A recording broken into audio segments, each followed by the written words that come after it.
Hey everyone, so today I want to talk about one of the most formative episodes of television that I have ever watched in my entire life. I saw this episode about 10 years ago, and I have, no joke, thought about it at least once a week for the past 10 years of my life. Finally thought it was about time to exercise this demon, so please join me as I tell you about Fairly OddParents Season 8, Episode 2, Timmy's Secret Wish.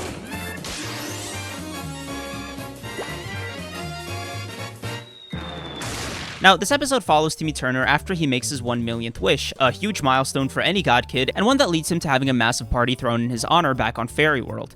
But there's a catch. See, the problem with Timmy's wishes is that not all of them are necessarily good or positive, and so Timmy gets arrested and put on trial for his life. He has to prove that he is in fact not the worst god kid of all time. And if Timmy loses, he'll lose his Fairly OddParents, the memories that he's made with them, and all the wishes he's made before will be wiped out of existence entirely. So something that I couldn't really find a way to fit in naturally is that Foop, the anti-fairy to Poof, Cosmo and Wanda's kid that Timmy wished for, is the prosecutor. And let me just say, unironically, Foop might be my favorite Fairly OddParents character, especially as an adult, because dude, this guy is so cute and he's so funny. Listen to some of these lines. Listen to some of these lines. Hello, Poof. I knew to defeat you I'd have to become something truly evil, so I became a lawyer. And I object to your existence! And also, look at his little shoes. Look at this little guy go. So anyway, as Timmy's about to beat the allegations, Foop comes in with a damning piece of evidence, a smoking gun, if you will, and it's revealed that Timmy has not made 1 million wishes, but he's made 1,000,001. Foop, what exactly are you saying? I'm saying that Timmy Turner made a secret wish! Okay, let me tell you, when I heard that, it shook me to my core. I remember having to stop watching the episode halfway through because I was so freaked out by the reveal afterwards that it gave me like nightmares for a couple days after until I eventually worked up the courage to like finish it. But I've been trying to figure out why exactly that was the case, right? Like, what about this reveal was so scary to me? What about it was so damn jarring that I haven't stopped thinking about it for nearly 10 years up until this point? And so I kind of want to look at the rest of the episode to kind of get a clearer answer on this and explore the topic in more depth. After the verdict, Father Time is summoned to reset the clock back on Earth, aging everyone and advancing society up 50 years. Timmy is returned back to Earth, this time as a 60-year-old man, now stripped of the memories of his Fairly OddParents. Now, one of the most interesting things about this new timeline is the fact that it seems that everybody has been aged up 50 years physically, but not mentally, at least not in the way of maturity, more so in the way that they've had 50 years of experience as the age they were when Timmy first paused the timeline. So this leads to some very funny / very horrific kind of scenarios and setups for all the characters from the Fairly OddParents canon that we've seen up until this point. I mean, it really begs the question if Timmy is just playing along like as a 10-year-old, or if he never aged out of being 10 years old, or because he never got a chance to develop this and now he's just in a 60-year-old's body as a 10-year-old. In which case, was he like, you know what I mean? Is he a 60-year-old man in a 10-year-old's body, or is he a 10-year-old in a 60-year-old's body? It's very weird stuff, very weird implications.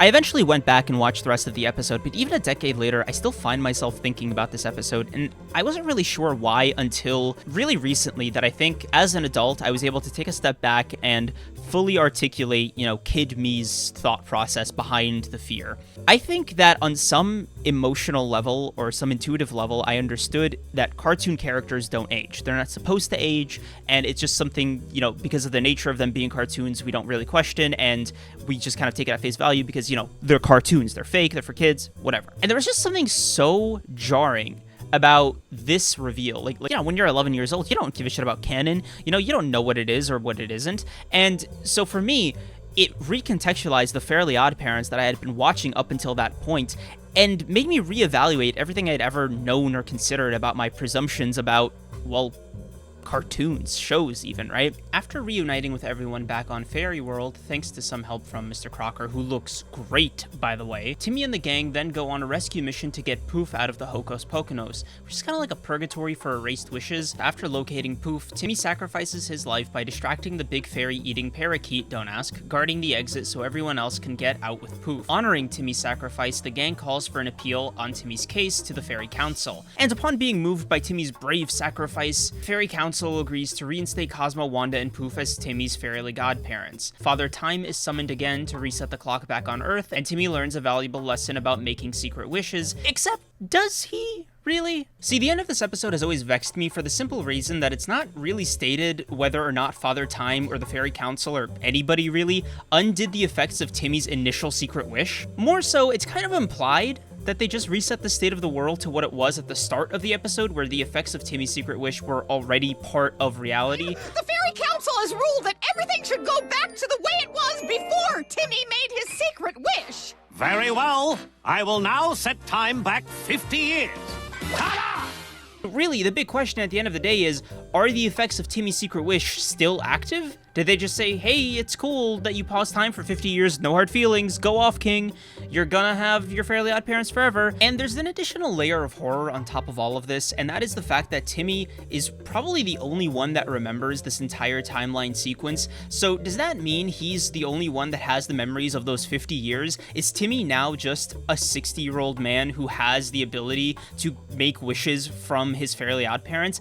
It's a very kind of trippy thought experiment when you get to the brass tacks of it, because at what point is Timmy no longer considered 10 years old? Unless the guy just had like a pause on his sense of time, then was I always watching a 10-year-old wishing for random things for his 10-year-old life? Or was I watching a 60-year-old man pretend to be a 10-year-old and wishing for things as a 10-year-old? It is upon this thought that we can kind of extrapolate what it was that Kid Kreams really had a problem with at the end of the day. This is what scared me. Like this thought, this prospect, that it was essentially all the fairies kind of going back to a blissful ignorance about Timmy's situation, him as a person, him as a kid even. And it's crazy to think that the Timmy Turner that you'd been following up until that point might have just been this really weird really fucking weird guy who was too scared to grow up and made it the entire world's problem. Because the wish in and of itself is very simple. It's something a 10-year-old would wish for, right?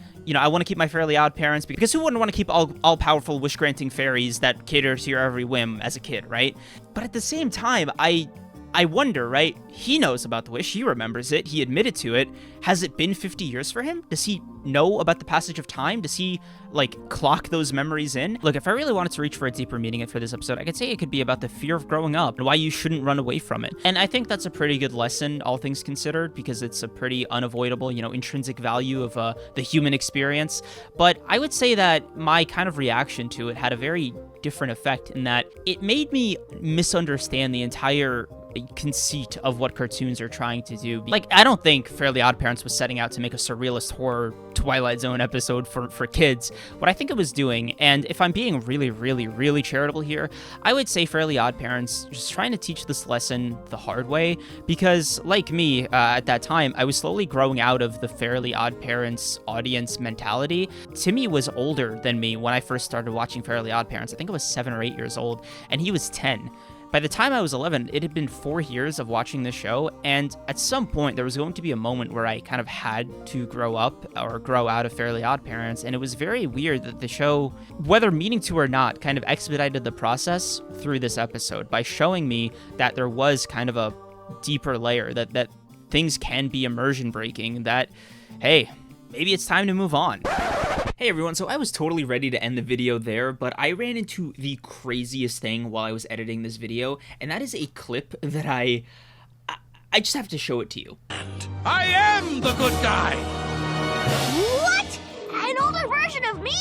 That's impossible! You can't be me! I'm not supposed to get older! Get away from me! Like, dude, a couple things. One, this shit brought me right back to seeing how unsettling this 50 years thing was, because Timmy is just like, he just broke the fourth wall almost. Like, it was so crazy to watch Timmy drop the mask of what he was doing in this episode. Like, the guy is literally in a superhero costume in a television, and he's actively in the middle of a whole other plot. But for this one instance, he just breaks character and just says the thing, his deepest, darkest fear. Wait, what do you mean? I'm not supposed to age because I made that secret wish. This also is such an unbelievable attention to detail for the fucking Fairly OddParents canon, which, by the way, means that this is canon, and it's the wildest, most unsettling thing, because, again, why is Timmy Like, why? Why is this so creepy? Why can't it just be like cartoon characters don't age? Why does it have to be so fucking eerie? Why does it have to be this weird Twilight Zone? Timmy sees for himself from the future and doesn't give a shit because his first thought is just, I'm not supposed to age. What went wrong? What the fuck?